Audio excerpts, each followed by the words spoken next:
নমস্কার বন্ধুরা, আশা করি আপনারা সকলে ভালো আছেন। তো আজ আমি আপনাদের বানিয়ে দেখাবো একটা রুই মাছের রেসিপি। আপনারা তো বিভিন্ন রকমভাবে রুই মাছ বানিয়েছেন, রুই মাছের কালিয়া, রুই পোস্ত। তো এরকমভাবে একবার রুই মাছটা বানিয়ে দেখুন। একদম কিন্তু সাধারণভাবে আমি এটা বানিয়েছি, আর খেতে কিন্তু দারুণ হয়েছিল। তো অবশ্যই বাড়িতে একবার ট্রাই করবেন, আশা করি খুবই ভালো লাগবে। তো তার জন্যে প্রথমে আমি এখানে নিয়ে নিয়েছি প্রায় 500 গ্রাম মতো রুই মাছ।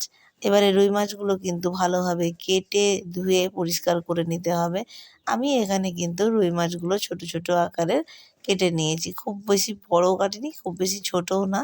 তো সমস্তটা আমি এখানে কিন্তু ভিডিওটা শেয়ার করতে পারছি না, আমি এখানে কিছুক্ষণ স্কিপ করে এটা ধুয়ে পরিষ্কার করে নিয়ে আসবো। তো আমি এখানে এটা মোটামুটি ছোট ছোট করেই কেটে নিচ্ছি। তো বন্ধুরা, আপনারা যদি বাড়িতে এরকমভাবে রুই মাছ বানান তো অবশ্যই কমেন্টে লিখে জানাবেন যে আপনারা বাড়িতে কীরকমভাবে রুই মাছটা রান্না করেন।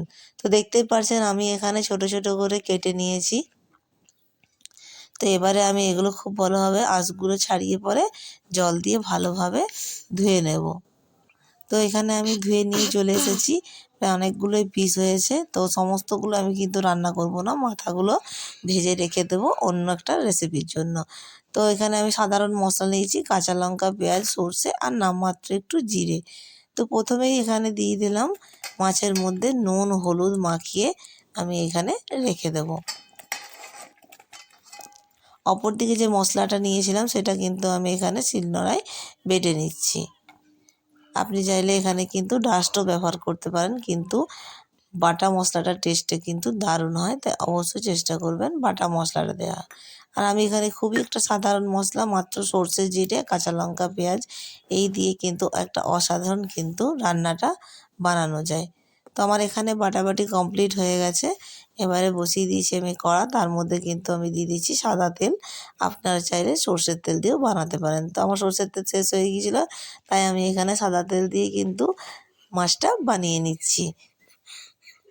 এবারে আমি কিন্তু এখানে মাছগুলো ভালোভাবে লাল লাল করে ফ্রাই করে নেব। সাদা তেল দিয়েও কিন্তু মাছটা খেতে কিন্তু দারুণ হয়েছিল বন্ধুরা। তো আপনারা চাইলে সর্ষের তেল দিয়ে, বলেছি সর্ষের তেলের মাছ দিয়ে কিন্তু আরও খেতে টেস্টি হয়। আর এদিকে আমি টমেটোটা কেটে নিচ্ছি।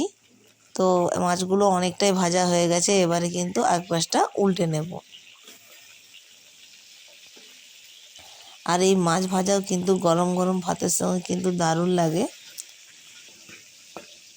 তো মোটামুটি অনেকগুলোই মাছ আমার ভাজা হয়ে গেছে, এবারে কিন্তু মাছগুলো আমি এক এক করে তুলে নিচ্ছি। তো দেখতেই পাচ্ছেন কি সুন্দর লাল লাল করে কিন্তু ভেজে নিয়েছি।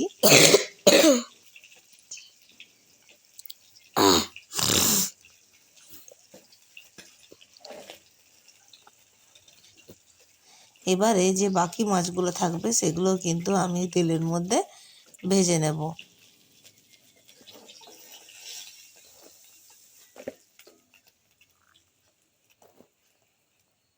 আর কিছুটা পেঁয়াজও কিন্তু আমি কেটে নিয়েছি। এবারে বাকি মাছগুলো কিন্তু সমস্তটাই ভেজে নিচ্ছি। তো বন্ধুরা, রেসিপিটি যদি ভালো লেগে থাকে অবশ্যই চ্যানেলটাকে লাইক কমেন্ট এবং শেয়ার করতে ভুলবেন না। তো আমার এখানে সমস্ত মাছ ভাজা হয়ে গেছে এবং মাথাগুলো কিন্তু লাল লাল করে ভেজে আমি রেখে দেবো। এই এই মাছের মধ্যে কিন্তু আমি এখানে মাথাটা অ্যাড করছি না, আগেও বলেছি এটা আমি কোনো বাঁধাকপি কিংবা লাউয়ের সবজিতে এই মাথাটা দিয়ে আমি কিন্তু বানিয়ে আর একটা রেসিপি আপনাদের সঙ্গে অন্য সময় শেয়ার করব। তো প্রথমে আমি এখানে পেঁয়াজ আর টমেটোগুলো কেটে টুকরো টুকরো করে নিয়ে তেলে ফ্রাই করে নেব। তো অনেকটা টমেটোটা যখন দেখবেন গলে এসেছে, আপনি চাইলে কিন্তু এখানে কাঁচা টমেটোর পরিবর্তে টমেটো কেচাপও ব্যবহার করতে পারেন। টমেটোটা অনেকটাই গলে এসেছে, এবারে যে আমি মশলাটা বেটে রেখেছিলাম সেটা কিন্তু এর মধ্যে দিয়ে দেব। আর দিয়ে দিচ্ছি উপর থেকে একটু সোয়া সস, এটা কিন্তু অপশনাল, আপনি চাইলে এটা কিন্তু বাদ দিতে পারেন। আর একটু দিয়ে দিলাম এখানে চিলি সস। আপনি চাইলে এই সোয়া সস এবং চিলি দুটোই কিন্তু না দিতে পারেন। এখানে কাঁচা লঙ্কা যদি থাকে অবশ্যই চিড়ে ঝোলের মধ্যে দিয়ে দিতে পারেন। আর দিয়ে দিলাম পরিমাণ মতো হলুদ, লবণ। এবারে জাস্ট সামান্য একটু কষে নেব। খুব বেশি কিন্তু কষবেও না, কারণ সর্ষে দেওয়া থাকলে খুব বেশি কষা হলে কিন্তু অনেক সময় তেতো হয়ে যায়। তাই চেষ্টা করবেন সামান্য একটু কষে নিয়ে, এবং বাটিটার যে মশলা দিয়েছিলাম সেই বাটিতে একটু জল দিয়ে আমি মশলা ধোয়ার জল অ্যাড করে নিলাম। আবারও কিছু একটু পরিমাণ জল দিয়ে যেন মাছগুলো এই ঝোলের মধ্যে ডুবে যায় সেরকম পরিমাণে কিন্তু জলটা দিতে হবে। আর ফুটে এলে যখন দেখবেন ঝোলটা একটু কমে এসেছে, ঠিক সেই সময় কিন্তু এই মাছ নামিয়ে নিতে হবে।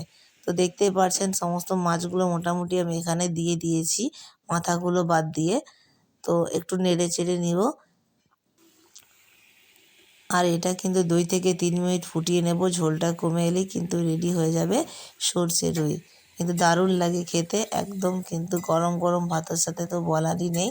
তো অবশ্যই বাড়িতে একবার ট্রাই করবেন, আশা করি খুবই ভালো লাগবে। আর আপনার কাছে যদি ধনেপাতা থাকে অবশ্যই উপর থেকে ছড়িয়ে দিতে পারেন। তো আমার এখানে একদম পারফেক্টভাবে রেডি হয়ে গেছে সর্ষে রুই। তো আপনারাও একবার বাড়িতে বানাবেন, আর কীরকম হয়েছে অবশ্যই কমেন্টে একটা লিখে জানাবেন। দেখতেই পাচ্ছেন কত সহজে কিন্তু আমি বানিয়ে নিলাম এই দারুণ সুন্দর সর্ষে রুই। তো আপনারাও একবার বাড়িতে বানান। আর মাছটা কিন্তু অসাধারণ ছিল খেতে, দেখতেই পাচ্ছেন। দেখতে যতটাই সুন্দর, খেতেও কিন্তু ততটাই দারুণ হয়েছিল। তো ততক্ষণের জন্য আপনারা অনেক অনেক ভালো থাকবেন, সুস্থ থাকবেন। দেখা হবে আবারও কোনো নতুন ভিডিও নিয়ে। ততক্ষণের জন্য ধন্যবাদ।